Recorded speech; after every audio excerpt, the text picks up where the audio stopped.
Wes, what are we going to talk about today?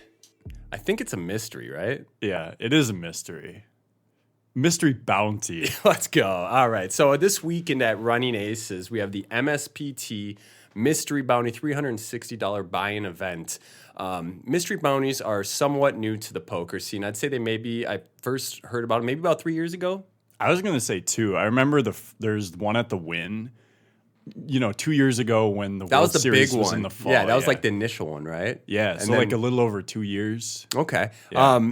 Anyways, MSPT, their opening weekend for their series, we have the $360 mystery bounty, followed by their $1,110 main event the following weekend. It's a $500,000 guarantee on the main event. Yeah. I believe the mystery bounty has a $100,000 guarantee. And they're going to smash both of those. Like, not even a question. Yeah. MSPT does big numbers. So I'm very much looking forward to playing that. But before we get into today's strategy on mystery bounties, which I'm really looking forward to get into because they're kind of new, I want to talk about, excuse me there, but I want to talk about our Discord channel that I just created this week. If you're not familiar with Discord, it's going to be an app to where you can get on either your computer or via your phone. We're going to have a bunch of different channels within our server where we can discuss poker hands, we can do live streaming, we can do private trainings, all of the above. We're going to start promoting that and getting it out the door. I think next week is kind of our release date for that. I'm going to post links on my Twitter at Deuce Nukem. That's at DEUCENUKEM. Wes on his at Pitcher Cannon. We'll both be posting links so you can get access to that completely free. We're going to be doing, weekly or bi-weekly hand reviews on there and a bunch of other stuff that will kind of develop in the future as we go along. So keep your eye out for the Discord channel link, get that downloaded and hop in there. But without further ado, let's get into some mystery bounty strategy. Yeah. So kind of as you alluded to, these are a super new type of tournament on the poker scene. And the mystery bounty itself adds a component that I think is difficult to really quantify in the moment. What exactly is a mystery bounty? Can you explain what the concept is a little bit? Yeah, so if there are people out there who haven't played one yet, basically what a mystery bounty is from what I've seen, it's day one. It's like a normal day one. Some of these tournaments will play into the money, some won't.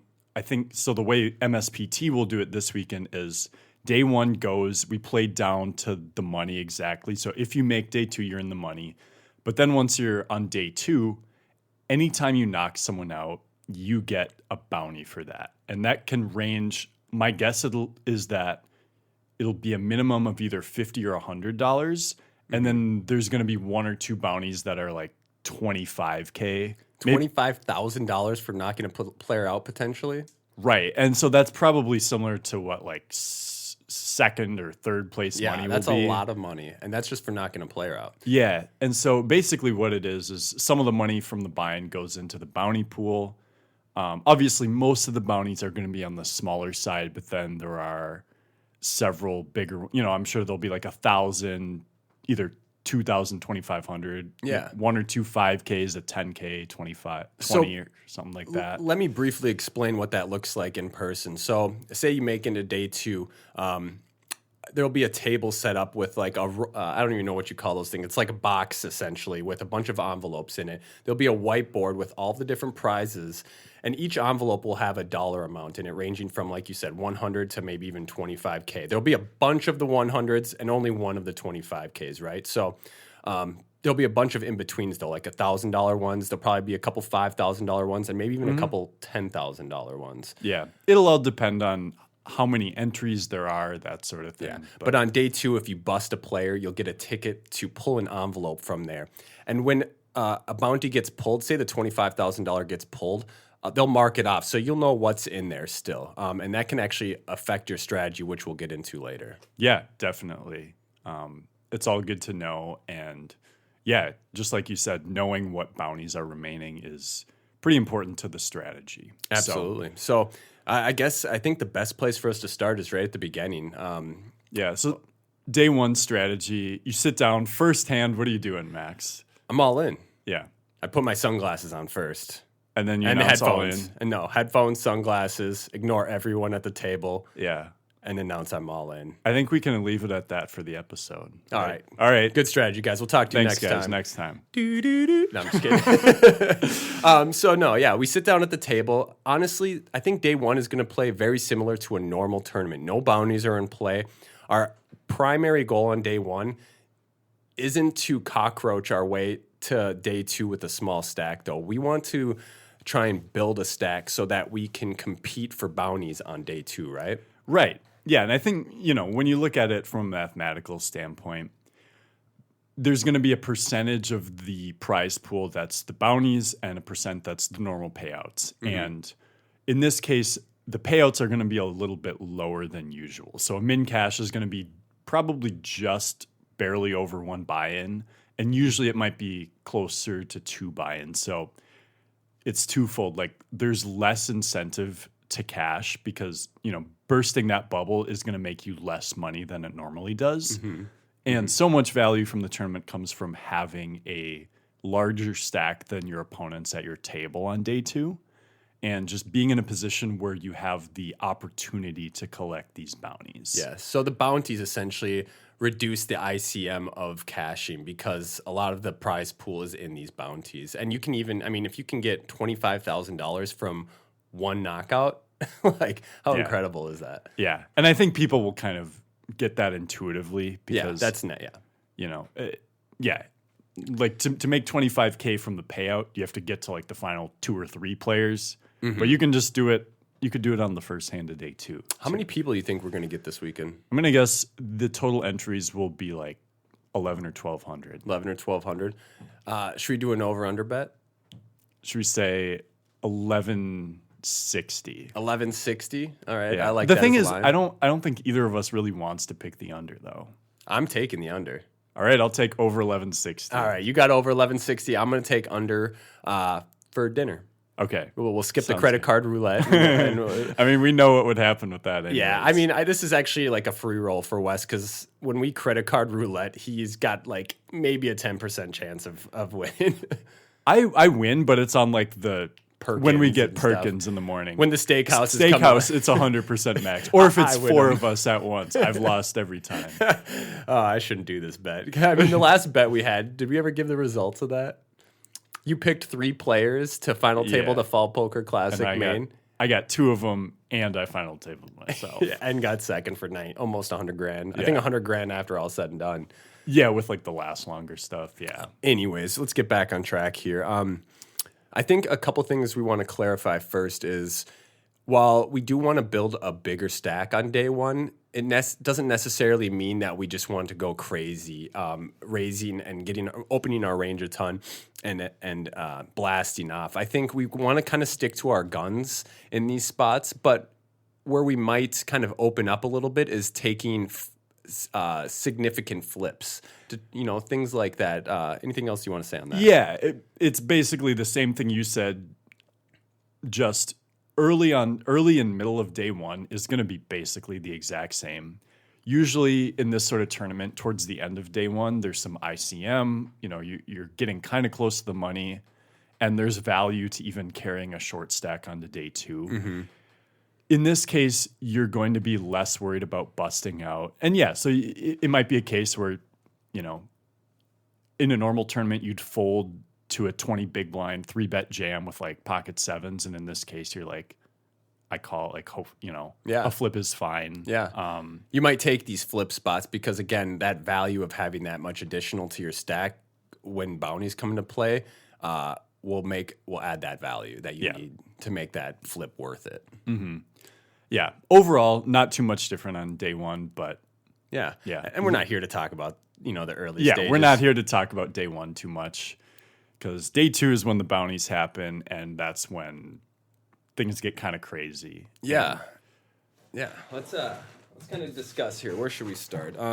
Yeah, so we both did a lot of research going into this because we've each probably played like a handful of these tournaments. Yeah, and we don't have I don't have access to these online, even though, I think it's like offshore sites like GG Poker and stuff. You can play these online. ACR, I played one on ACR. Oh, ACR does have them. That's right. I don't play on ACR though. Yeah, I'm a fish. yeah. I mean, ACR is tough. Well, I guess let's talk about.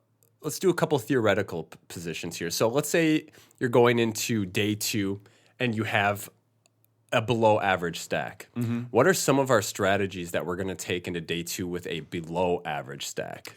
Yeah, so let's say there's 9 players at your table and you're in like 7th out of those 9. Yep.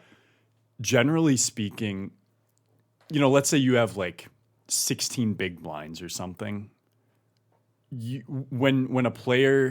When you're going to be up against other players who have you covered, mm-hmm. you're going to want to be tighter with your like 3-bet shoves or your open shoves, that sort of thing, even your opening range. Because a lot of times the hands you open with, like the bottom of your opening range, mm-hmm. part of the reason that it can be profitable is because you have fold equity. Now we just have less fold equity in general because they're going to be incentivized to get in there with hands, with speculative hands because of that bounty. And what Wes means by, I think I've discussed this or explained this before, but by fold equity is by now that we have a bounty that could potentially be worth $25,000 for knocking us out, people are going to be calling us a lot lighter. So by not having fold equity, whereas if there was a bounty, they might just fold, or when there wasn't a bounty, they might just fold. But now that they could potentially pick up thousands of dollars by knocking me out, they're going to call me a lot lighter. So what he's saying about shoving with the bottom of our range, say we have a theoretical or say you're on the button with 8-7 suited and you have 11 bigs or something. Yeah, and the big and small blind maybe have you covered. Yeah, let's say they both have you covered. Like a lot of times in a normal tournament, it can be good to jam that because you're going to get a lot of folds. And even if you don't, you'll probably have like 40% a lot of the time. Yep. In this case, you're very they're not going to fold an 8, ace deuce off, king, like someone who's playing correctly is going to call you a lot lighter with like some offsuit king 5 or something. Say for example, you said we had 11 big blinds, right? Yeah. So imagine the small blind folds. Big blind has double us, 22 big blinds. Mm-hmm. They have queen 8 suited, maybe even queen 8 offsuit. Yeah. They might toss in a call with the queen 8 offsuit just for half their stack, just because they might. I mean, it might not.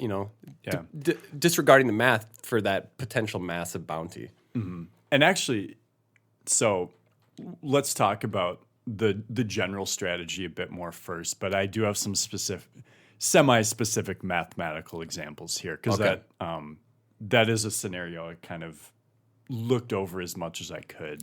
Okay, all right. But yeah, and so as you'd kind of said, if we are on the shorter side, and I had said like 7th out of 9 at our table, there's still 2 shorter stacks, and we're still going to, go for those bounties as well. Mm-hmm. One thing that's good to keep in mind is, let's say someone who has 10 big blinds goes all in, and we're on the button, and we have 16 bigs. Like we will be going with it lighter than we usually would. Mm-hmm. And a lot of times it can be good to do it with hands that are like medium suited connectors or like a Jack 10 suited that isn't usually going to have the right price to call, but now it will because we're going for the bounty. But also, this is our calling range if a shorter stack is all in. And yeah, and I'm I don't want to be too specific here. It's very tough to know. These are hypothetical situations. Yeah. But one thing I found when doing some research on it is it's important to add in a lot of hands that play better multi-ways when you're not calling from one of the blinds. Okay. Because other people behind you who have both of you covered are going to have more incentive to get in there too. So having potentially 2 bounties. Yeah. So having ace 6 offsuit here. No bueno. I don't think so. Not multi-way. So explain to me what some good multi-way hands might look like. We want nutted suited King hands. 10 suited, King Jack 10 suited, stuff that's like, a little less likely to be dominated by like an overcaller. But both cards being high enough to be flipping against a lot of pairs. Too. If someone in the blind wakes up with 2 5s, they're probably gonna go for the double bounty. Okay. Okay. So, for example, like ace 6 off might be beating Jack Queen suited technically. It doesn't have a lot of playability post flop. Like you're not going to be making. It's going to be a lot harder to make straights. It's going to be a lot harder to make flushes and premium type hands. Whereas if you have Jack 10 suited, Queen, King 10 suited, ace 5 suited, anything like that, you're going to be making a lot more of the nuts a lot more frequently. So we're going to be looking to making hands like that. Yeah. Now on the flip side. If you are in a position, and this was a spot that I found on a video I watched, and maybe it was, I think we may have watched at least one of the same videos, but there's this situation where like most stacks were below 30 blinds, and let's say we're in the cutoff with like 60 blinds. Yep. And the hijack opens for 2 big blinds off of like 20. Yep. You're nodding like you watched I did this. see this, yeah. I saw like you can jam, some Queen 9 off, King 3 suited. Like you can chart go very he showed wide. because he showed the chart. Is this the same video? Yeah. There's like not much of a folding range there. Yeah, you fold like you don't fold anything suited. Some you call with, some you jam. Yeah. And we could go down a lot of rabbit holes here, but like let me clarify before we move on is that, again, we were talking about small stack poker earlier. This is kind of assuming that we're a big stack. We'll get back to the small stack stuff after this. Yeah, it's a lot different if you because when I was talking about hands that play multi-way well, those are times when you cover the person who jammed, but then the people behind you also cover you. This one where we're playing a ton of hands is where we're also covering the people behind us. We're essentially covering everybody. So we don't have to worry about our bounty getting taken. We don't have to, yeah. So people are going to have less incentive to call us because they're only going to have a maximum of 1 bounty to win, being the initial opener. And it's okay for us to get it in with a little less equity because we're going to have a possibility of winning more bounties if we're multi-way, you know. If we 3-bet shove King 4 suited, King 3 suited, we don't want someone to wake up with a big hand in the small blind. But let's say someone has queens and they reshove. Like, we're covering them and, it's not a terrible spot because the upside of winning the pot is so great. So much more significant than if it wasn't a bounty tournament. Yeah. And the amount you cover them by, it still matters a bit because in this spot, if we have 60 blinds and everyone has like 20, 30 or 20. Yeah. If we lose, we're still covering probably a lot of the people at the table. So it's important to, a couple of tips to take away from that is if you are calling an all in, where is it going to leave you afterwards if you lose? Take that into consideration. If it's going to leave you with 3 big blinds, no matter what, you're going to be having to get it in after that with a crappy hand, and you're going to be getting called by the entire range. So just kind of keep in mind how, what might happen after this hand if you were to lose it, or even if you were to win it, both sides of that. 100%. Should we talk a bit about how to figure out the value of winning a bounty at any point in the tournament? Yeah. Do you have anything on that, or like what we were just speaking on? Or the value of a bounty? Yeah, the value of a bounty. Where's a good place to start? Go ahead and get it started, and I'll follow you up. Yeah. So basically what you want to do is figure out the total amount of all the bounties combined and divide it by the amount of people left, because that will give you what the average bounty is. And so, think about a situation where you're just playing a normal bounty tournament, maybe like $150 tournament at Canterbury where there's a $50 bounty. Every bounty is worth $50. The exact same amount throughout. Yeah. So this might be a situation where, for the sake of the math, let's say, we're playing in this 360 this weekend, and the average bounty on day 2 is $720.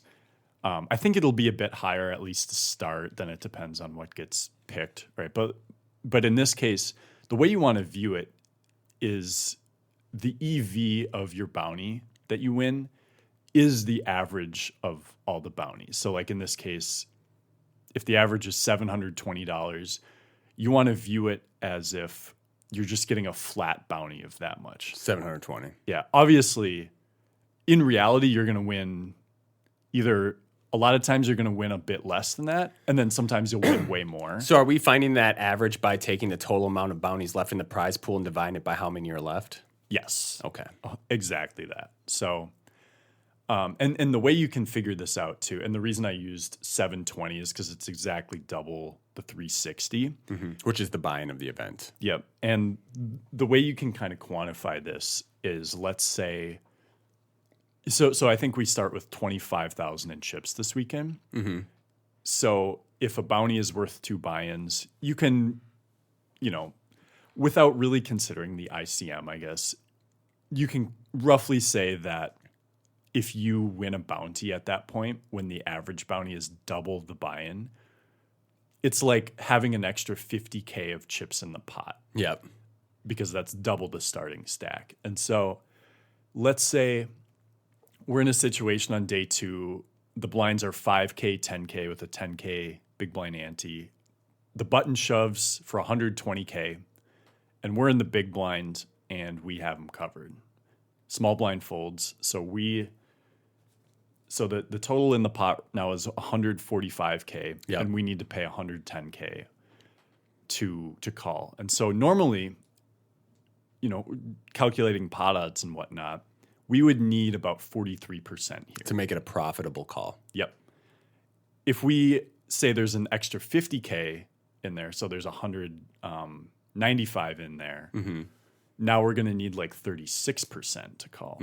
So that widens our range, essentially. It does. And I sort of calculated it based on a very rough idea of someone's shoving range on the button.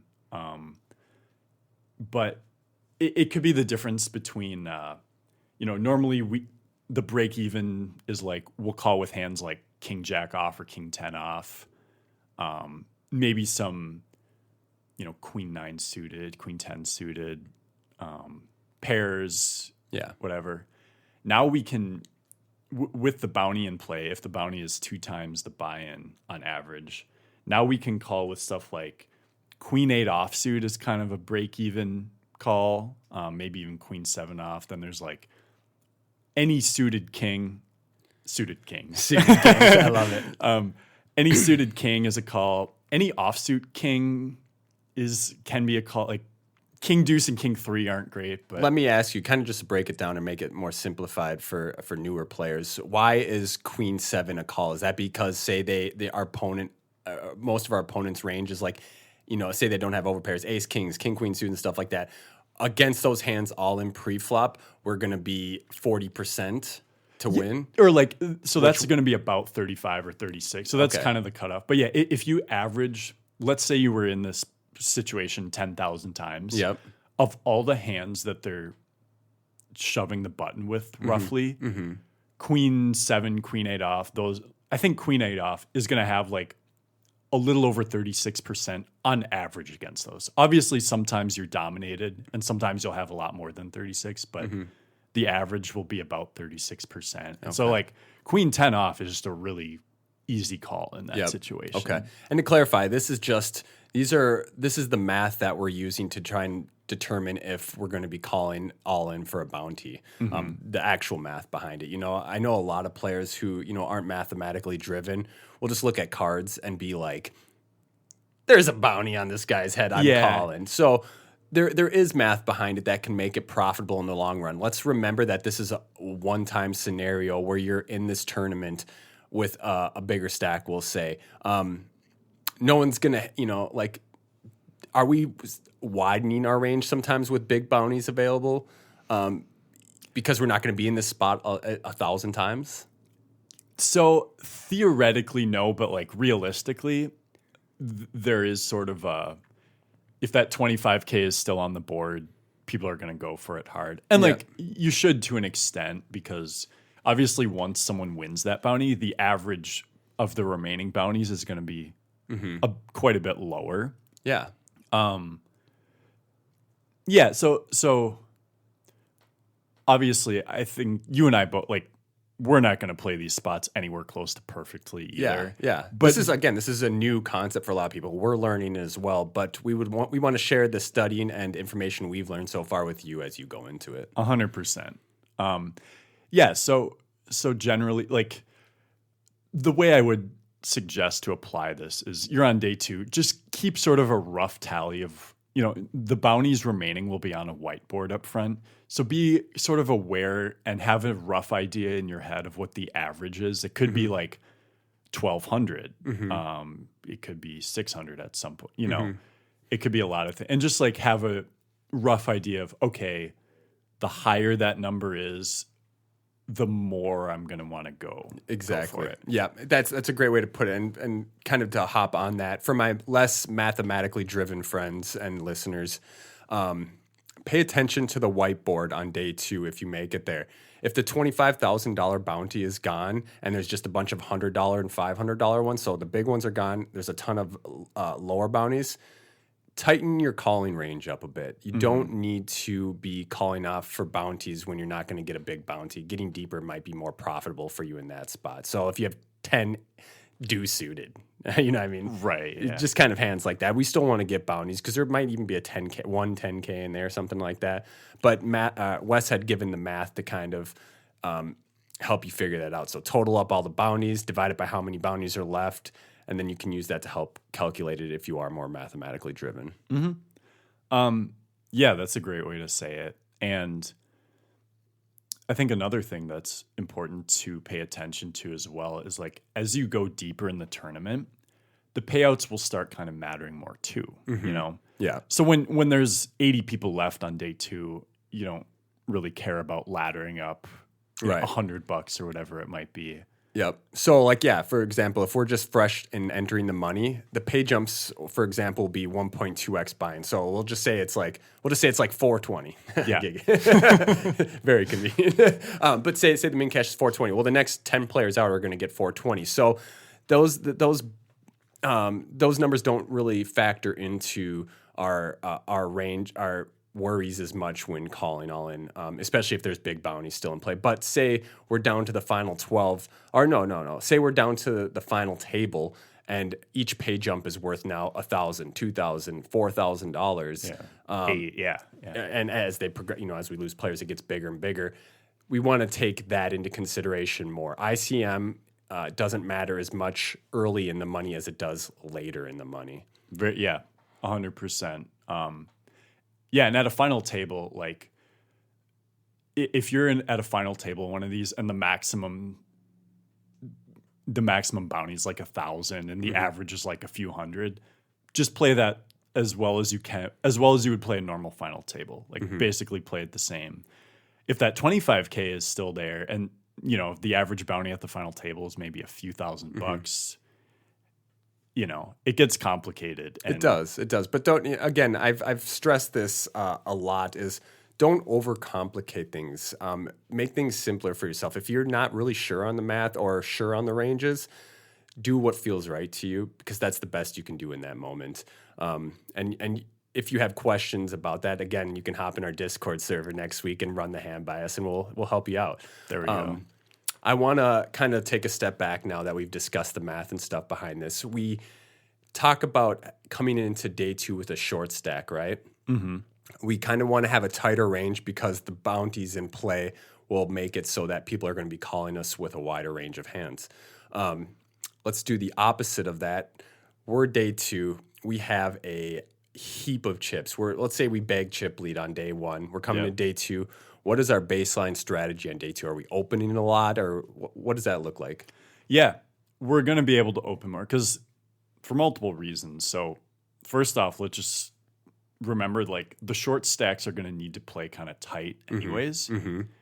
Now, some of them might not. Some of them might they might loosen up because they're like, oh, well, I'm getting called by more, so I should just go with more hands. You can, it could be almost like a double exploit. So we're going to try and exploit as the big stack people being tighter with their bounties because they think they're going to get called wider, whereas they might exploit back knowing that we might be, our range is going to be a lot wider. Yeah, and I think the best, to briefly go back to the short stack, the best way to do that is just don't trap. Like if you have aces and someone opens and you have like Go all 20 in. blinds, you Yeah. can probably just shove it. And Yeah, because you're going to be called a lot. called a lot. Yeah, they want that bounty. So, yeah, don't trap as much. That's a great tip. I love that. Yeah. But going back to the big stack, yeah, you're going to open a lot. You're going to be able to, I mean, if you're on the button and both the blinds have like 20 big blinds, you can just jam a lot of hands because they're going to fold a lot. And if they wake up with a good hand, like it's fine because there's so much extra value to you know, if you're fine getting it in like 42% or whatever. Yeah, yep. Think of it like this. Like if you go all in as the big stack, or if you put some shorter stacks all in, sort of how we did that math with figuring out how many more chips are in the pot. Yep. It's almost like there's just a dead amount of chips in the pot, but only for you specifically because you can win the bounty. Yep. And they can't. So it's like there's a bomb pot, but only you're eligible to win. Only I can win it. Yeah. I love that. We want big stacks on day 2, folks. Yeah. Yeah. So There's so much benefit to having a big stack on day 2, which is why we kind of alluded at the beginning that we want to try and take more questionable spots, more flips and stuff like that to try and build a stack on day 1. Mm-hmm. And I don't know this for sure, but I would kind of assume this is the case where you still, when you have like, let's say the suited connector type hands, yep, it's still gonna be better to be the one doing the going all in, even though you're gonna want to call lighter in general to try and get the bounty. Like, there's still hands where it's like, well, I don't really want to get all in with this hand, but I'm going to be able to take down the blinds a lot. And if I end up being in a situation where we're all in, it's not as bad as it usually would be. Okay. Okay. Yeah. I think that's a great place to kind of step on to the next next part of the strategy here is in the MSPT mystery bounties, in contrast to an online mystery bounty, you get to choose when you pull your envelopes. Yeah.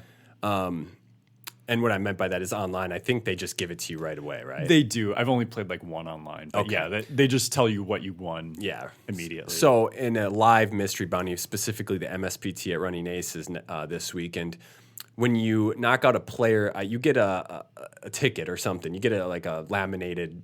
Correct. You get a laminated ticket or something that you can, whenever you want, bring it up to that basket and then choose your envelope. So is there a strategy to when you should pull your bounties? So that's a very good question.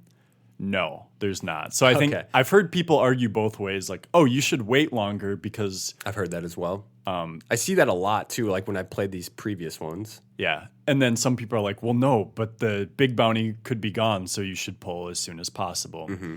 And the thing to keep in mind is you have no idea when any bounty is going to be pulled. So at this point... It's completely random. Yeah, let's say we're going back to the example of, let's say we're at a point and the average remaining bounty is $720. That means, so let's say there are 50 players left. The average, you can just view it as every one of those bounties at this point in time is $720 because you don't know when each one is going to be pulled. So if you're thinking, oh, I'm going to wait longer, hopefully some people will pull some small bounties and my chance of getting the big one will go up. Because technically, if you wait longer, you might think, well, the value of the bounty might go up. But if the big one gets pulled, the value of each bounty goes down. Yeah. And so it balances out. Yeah. And people are kind of right in the sense, like, if someone goes up to pull a bounty, bless you. Thank you. It's likely they're going to pull a small one because there are more of those. But every time one of those gets pulled, it increases the average bounty by a small amount. Yep. But then if someone happens to pull a big one, it drops the average way down. Yeah. So at this point, if there are 50 left, every bounty, the 50th, the 49th, 48th, 47th, every bounty from here on out at this point has the equal chance of being the big one. Okay. Okay. And so Yeah, like if it's still there with 30 left, you have a better chance of pulling it with 30 left. Mm-hmm. But if 20 of the 50 remaining bounties are pulled, there's a 40% chance someone already took it, and you just, you're out of luck now. So Okay. long story short, there's no strategy to waiting or pulling it now. It just kind of whatever your personal Keep that in preference mind because is. a lot of people will argue that, people. Like, mathematically, it doesn't make sense. What are you going to do? So I have played I should say I've been on 2 live day 2s of Mystery Bounties. Mm-hmm. First one, I didn't get a bounty. Second one, at Canterbury in February, I got 3rd place, and I didn't get a bounty until I knocked out the 4th place person. And so at that point, I just pulled the bounty right away. But there wasn't as much excitement because the biggest one left. Already gone? Yeah, the biggest one left was 500, which luckily I did pull. I mean, I did get the biggest one left. But anyways, I think what I'll do is just pull it right away. Okay. Maybe if I get 2 at once or something, I'll pull one and then I'll wait on a second. Can I counter argue your point about when pulling bounties and kind of just get your response to that? So, Yeah. For example, say the $25,000 bounty is still in play.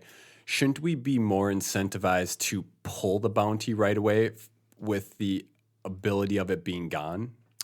No, because while that could be the case, It's still just random. it's still random. Like, in the example of 50 players left, if you do wait longer and no one pulls it, then your chances high. That balances out. So obviously, as less envelopes are in there, your chances increase. However, to balance that out, I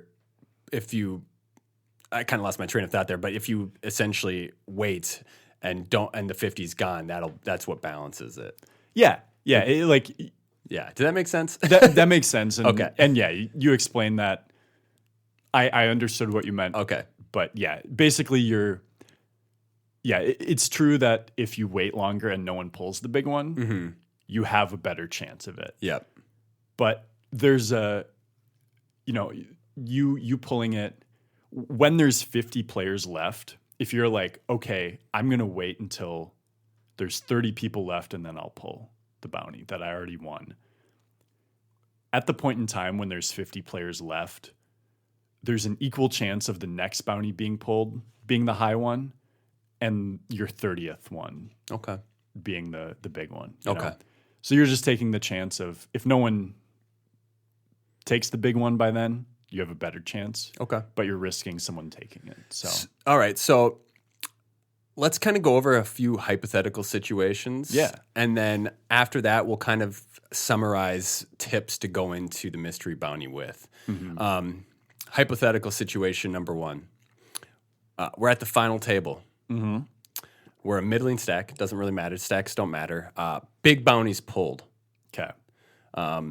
So what's the biggest one left? Maybe like 1K? We'll say a 10K still in there. So there's one 10K. And then a bunch of 100s, 200s, 500s, and maybe a couple of 1Ks. Okay. So yeah. Essentially, the continue high end of the question, bounty, the high end of the bounties are gone. A lot of the lower ones, and then a couple of the middle-sized ones are still there. Are we going to be fighting for bounties as much at that point relative to what the ICM is for laddering up? You're mostly going to be focusing on laddering up. So if We want to win the tournament at that point. we do, yeah. And so if you think about it, because you said there's one 10K left and then Yeah. maybe like a 1K, Mm-hmm. a couple 2s, a bunch of 1. Like, Yeah. so let's say the total amount of bounties left is like $12,500. Yeah. So the value of each bounty is probably actually a little bit higher than it was earlier in the tournament still, because it's going to be like There's 13, less bounties and yeah. 13 or 1400 per bounty. But we're in a spot in the tournament where laddering up. It could be more than $1,300. Yeah. So essentially, our goal is, say we're in that scenario, our goal at this point is, and because you said it doesn't really matter pulling an envelope early or later, our goal right now is going to be to win the tournament and then pull the 10K with the bounties that we get.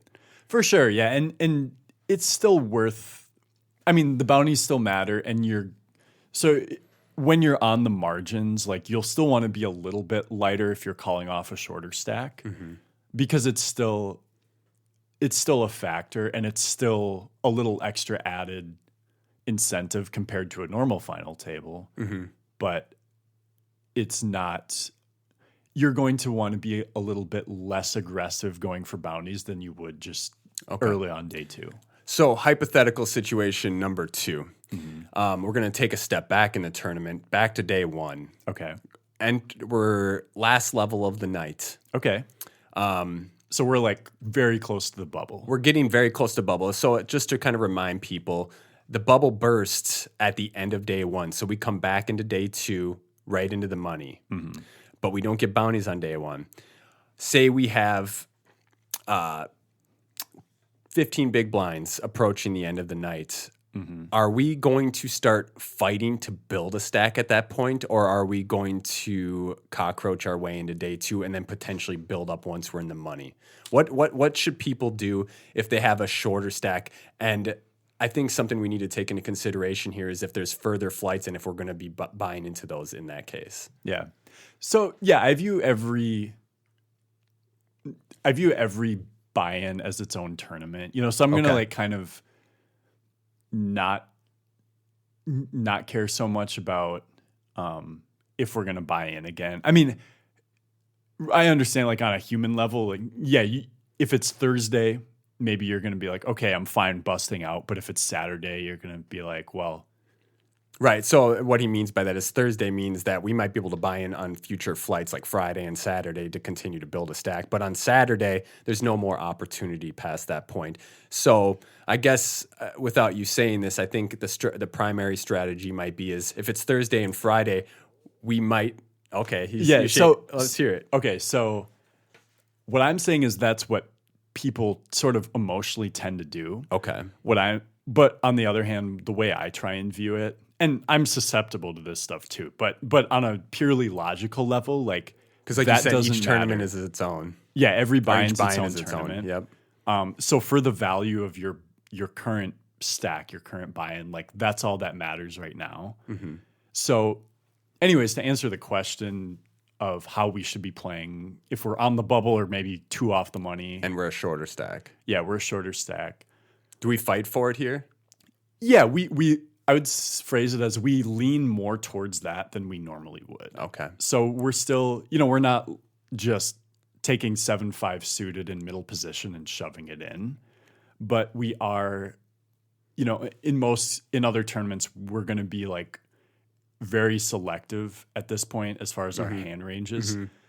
I would say, and I don't know about a specific example, but generally speaking, we're just going to open more hands. We're going to lean much more towards trying to build a stack than we would in a normal bubble scenario. Let me give a general example of that comes to mind. We're on the last level of the night. I have 18 big blinds. I have pocket 8s in low jack, so middle-ish position. Yeah. I have 18 bigs. Folds all the way to the big, min click it, so I make it 2 big blinds. Standard, without having bounties on our head, I think we don't need to jam here. We can just open pocket 8s, right? So say it folds around to the big blind, and he puts us all in. Yeah. In a normal tournament, I think this is a pretty easy fold as we're about to enter the money, correct? Yeah. So whereas knowing that the value of having a bigger stack in day 2 is more valuable, we might call off pocket 8s here and either try to win a flip. Or maybe they have an underpair. Or they might have pocket 7s. Yeah. Yeah, that's a good example because I think that's a spot where if you're early on day 1 in any tournament, you're going to call off with the 8s. In a normal tournament, if you're on or near the bubble, you're going to fold. And then in this case, yeah, with the value of having a bigger stack on day 2, like if you fold here now, you'll have 16 bigs. That's not going to put you in a great spot to win bounties. If you call and lose, that sucks, but you missed out on it was a lower min cash than it normally will be. Yep. And if you call and win, you're going to have like 37.5 blinds once you factor in the ante and small blind. Which is you're going to cover contending stack into day 2. Yeah. So you kind of have to imagine that there's all this extra value that's going to be coming to you later, not in that exact moment by making that decision. Yeah. That's awesome. Yeah, that's a good example. Yeah, Okay. you're gonna take more of those spots. I don't have any more hypothetical examples, but I think those are two really good ones. So let's kind of just go over some. You got something? I actually had one more super quick thing to talk about. Yeah. And you probably saw this in the video too. Maybe not. Maybe this was a different video. But as far as late reg strategy, Yes, I have that written down and I didn't bring it up. I definitely want to hear your take on this. yeah. So basically, in a normal no bounty tournament, late regging is totally fine. And in fact, if you late reg, your stack is going to be worth more in general, like on average, than if you just buy in at the start. So you get to save a decent amount of time, Yeah. I'm a proponent of late regging, not in a normal tournament. Not that you should only late reg, but don't be afraid to. Yeah, is what yeah. I'm saying. I feel like it's going to be the opposite for a bounty. Yeah. So the video I watched was talking about progressive bounties online, which we won't get into those. It's a different thing. But basically saying like never late reg those because there'll always be bounties that are already taken. There's so much money to be made. Yeah. In a mystery early. bounty, it's more okay to late reg than like in other bounties because let's say you register middle of day one, there's none of the bounties have been paid out. So you're not like missing out on any of the potential payouts. But it's not as good to late reg in a mystery bounty as a normal tournament because being deep in a day one with a short stack has more value the bigger the min cash is, because a lot of value of a short stack is in the ability to at least cash. To get into the money. Okay. Yeah. So, I'm not saying don't do it. Like, I won't shy away from it. In terms of a plus EV, and that means the more expected value you're going to get from the tournament, registering on time is going to be a more profitable play in the long run for mystery bounties. Mystery bounties compared to a normal tournament, 100%. And that's because the min cash is going to be a lot less. Yeah, well, it's going to be part of it. Yeah, but we're going to be, having a big day two stack is more important. And so starting off, level 10 with 12 big blinds, for example, the disadvantage we have to the rest of the field remaining, that's a bigger factor now than a normal tournament. No, that makes sense. And outlasting the rest of the people on day one is less important than in a normal tournament. Okay. I did not see that part or that video. So I'm glad you brought that up because I did think about that. And that was kind of my initial, like, my gut thought on it is like, we want to register more on time because it's more important to build a stack. So, cool. Is there anything else on the strategy before we kind of get into some summaries of it? I think that's about it for me. All right. Get your pen and pads out, guys. It's All time to right. take notes. You didn't take notes earlier right now. So if we're just going to summarize here, kind of go over and make some simplified statements on to what to pay attention to. I think the first one I have is you want to be slightly more active on day one. All in first hand is going to be the most profitable play. Mic drop. Yeah, exactly. No, kidding. Jokes aside, we want to widen our ranges just slightly. We don't want to start spewing. We don't want to open 5-7 off from mid position, as Wes had mentioned earlier. Yeah. Kind of stick to your normal strategy, but we might want to take some more flip spots, etc. Things where our equity isn't just crushing other equities. Especially late on day one. Yeah. Like your early day one is going to be basically the same. Late on day one, you're going to care less about ICM and more about big stack. Okay. The second note I have is adjust your calling range on day two, dependent on what bounties are available and how big your stack is. So some things to take into consideration. So, for example, if you're a short stack, we kind of almost want to play a little bit of a tighter range because of the bounty on top of our head, giving our opponents more value to call our all-in. So what that means is that they're going to be calling wider. They're going to be calling with a lot more hands. So we want to have those hands dominated. You can argue that because they're calling lighter, you might be able to shove a little lighter, but Yeah, and there's something to that, but it's more like you don't want to be shoving those suited connector type of hands as much, where those will be the hands that are like 40% when you get called, because you're just going to end up in that spot more, and you have less fold equity. And if you want to get deeper into it, rewind this podcast back to the section where Wes goes into the math of it. We want to kind of determine what bounties are valued at by totaling what bounties are left and how many bounties. So the total of bounties left in a money stance, and then how many bounties are left, like envelopes are left. So divided by that amount, you'll get what each value or the value of the bounty is worth. Yeah, I think I said this already, but as a shorter stack on day 2, be aware that you'll be called wider due to your bounty. On the bubble, there's not as much ICM consideration on the bubble. So we kind of don't want to worry about busting at that point as in comparison to building a stack at that point. I got some more, but is there anything you kind of want to top on there? Yeah, I mean, nothing more to add on what you've said. Okay. And another note I have here is avoid marginal spots when you are the covered player in the bounty stages of the tournament. So, for example, if you have 11 big blinds with 5-6 suited and it folds 2 on the button, in a normal tournament, we might just send it here, right? Yeah. And you might even still in this bounty tournament, but... So I was going to say, I might have thrown that out as an example. Like, in a normal tournament, you're going to be shoving more like suited connector, suited gap hands on the button. You're going to want to do less of that. Yeah. And then on the flips, you're going to get into it, but on the flip side of that, if someone shoves the button and you're in the big blind and you have them well covered, then obviously you can call much wider. Yep. Don't worry about like doing all the math stuff I had talked about like in the moment.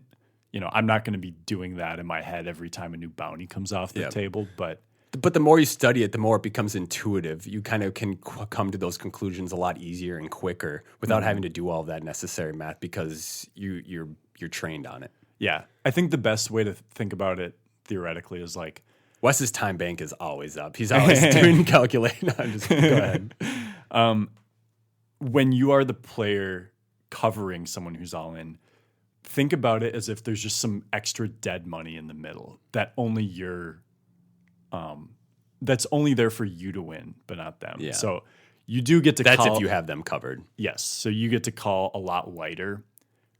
And then I think, and you were probably going to talk about this too, if you're not in the big blind, but small stack jams, you're in middle or late position. Pay attention to who's behind you. Yeah. If you cover everyone, you can be a lot wider, but say they have 10 big blinds, you have 20, and then there's 240 big blind stacks behind you.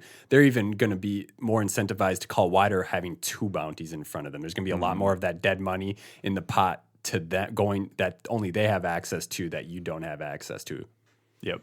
And they're going to assume since you're going for the bounty that you might be less selective with your hands. Exactly. A couple other another one is keep an idea when you're in day 2 in the bounty stage of the tournament. Pay attention to what bounties are left, as this will change our calling range. Yes. Or our shoving. It'll change our range in every scenario, depending on what bounties are available. So pay attention to the bounties; they're very important. If big bounties are gone, this should be tightening our range and all in. This should be tightening our all-in calling range. To whereas if the big bounties are still there, it should be kind of loosening our calling range a bit. I think we talked about playing slightly aggressive on day 1. I think that's about what. And then final table. Yeah. If the biggest bounties are gone, you can play it pretty close to what a normal final table would be like.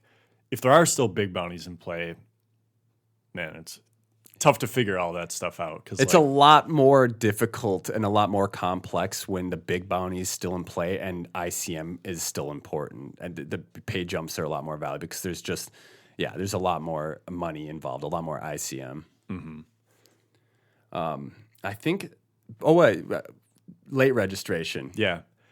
be a little bit less willing to do it. If you're doing this, trying to look at what's going to give you the best ROI, get there on time, be a little bit less willing to late reg. But if you feel like, it's not saying don't do it, but just know that late regging is going to have a little bit less value than it usually will. Awesome. I think that is a good place to tie things up here. I am very much looking forward to firing the bounty this weekend at Running Aces, the MSPT Mystery Bounty $360 buy-in, $100,000 guaranteed event. That's going to have more than 1,160 entries. We got to bet 1,160. I'm taking the under. If they have less than that, I win dinner. If we have more than that, Wes wins dinner. I forgot. I think it was under 1,100 last year, wasn't it? Or am I wrong? I thought it was like 1,200, but again, you and me didn't look at this, so it's probably a good line to draw, I would say.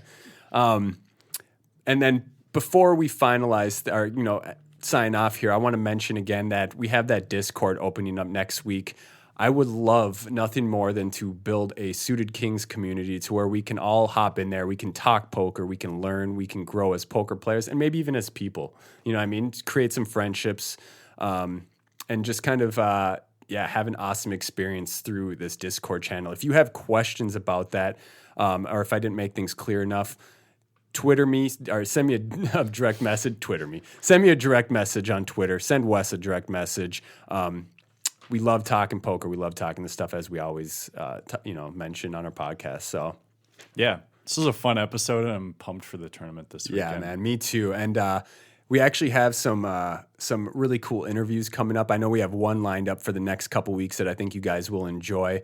But outside of that, you will find me playing the Mystery Bounty this weekend, maybe some preliminary events during the week next week, depending on my schedule, and then firing away at the $500,000 guarantee MSPT main event next weekend, which Wes will be missing because he is going to be doing... I'll be in Vegas. I'm playing I'm playing the last flight of a Mystery Bounty there as well. I'm playing... That's a 1,600 Mystery Bounty? Yeah, I'm playing the Prime. You're all ready for it. Yeah. It's good to do some research beforehand. I'll be playing some tournaments out there, WPT, and then whatever else is going on. So cool, man. I wish you the best of luck out there. Well, I wish you the best of luck too. I'm glad you're not going to be here for the main event. In the most respectful way possible, my friend. Appreciate it. Yeah, and good luck to all you guys out there who are going to be playing, whether it's just the Mystery Bounty, just the main event at Running Aces, just some of the weekly stuff, or all the above. Cool. Wes, fun as always, man. We will see you guys next week. Until then.